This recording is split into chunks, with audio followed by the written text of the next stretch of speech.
The haunted riverbank.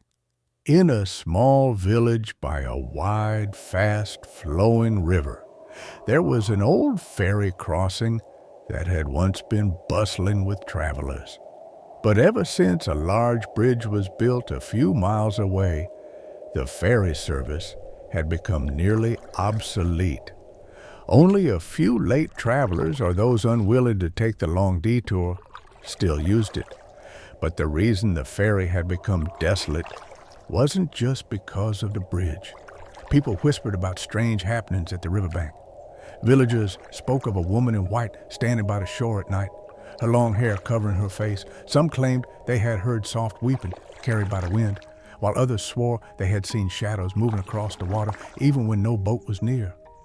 Old Ba, the ferryman, never paid heed to such tales.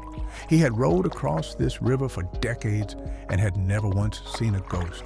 However, he did have one rule. He never ferried passengers after dark. 2. The mysterious passenger. That night, a thick fog rolled in, making the river look like an endless abyss. Old Ba had already put out his lantern and was ready to sleep when suddenly, knock, knock, knock. A frantic knocking sounded at his door. "Old Ba, please, I need to cross the river. It's urgent." It was a young woman's voice, desperate and pleading.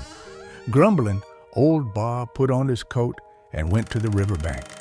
There, standing at the edge of the dock, was a woman dressed in a long, white wool dye. Her face was obscured by her flowing black hair, and under the dim moonlight, she looked eerily still. "Why are you traveling so late?" he asked. I need to go home, on the other side," she whispered. Something about her voice sent a shiver down Old Ba's spine, but he sighed and pushed the boat into the water. 3. The never-ending river. The ferry drifted into the middle of the river, surrounded by mist so thick that the opposite bank was no longer visible. Old Ba rowed harder, but no matter how far they went, the shore never seemed to get closer. The wind picked up, carrying a faint, sorrowful whisper. Old Ba shivered. Something felt terribly wrong. He turned back to glance at his passenger, and that's when he froze in horror. The woman slowly lifted her face. Her eyes were pitch black, hollow voids staring straight at him. Her pale lips curled into a chilling smile. "Do you remember me, Old Ba?" Her voice was no longer soft. It was cold, echoing as if coming from underwater. 4. The truth beneath the water. Old Ba recognized her instantly. She was Lan, the young woman who had drowned in this river 5 years ago. People had said she slipped and fell in during a stormy night. But there were rumors, whispers that she had been pushed, that someone had murdered her, and her soul had never found peace. Now she had returned. The boat rocked violently, sending chills through Old Ba's spine. He tried to grip his paddle, but a freezing cold hand grabbed his ankle. He looked down. Lan was in the water, her black eyes staring up at him from the depths. "Don't leave me behind," she whispered. Old Ba let out a blood-curdling scream. 5. The final fate of Old Ba.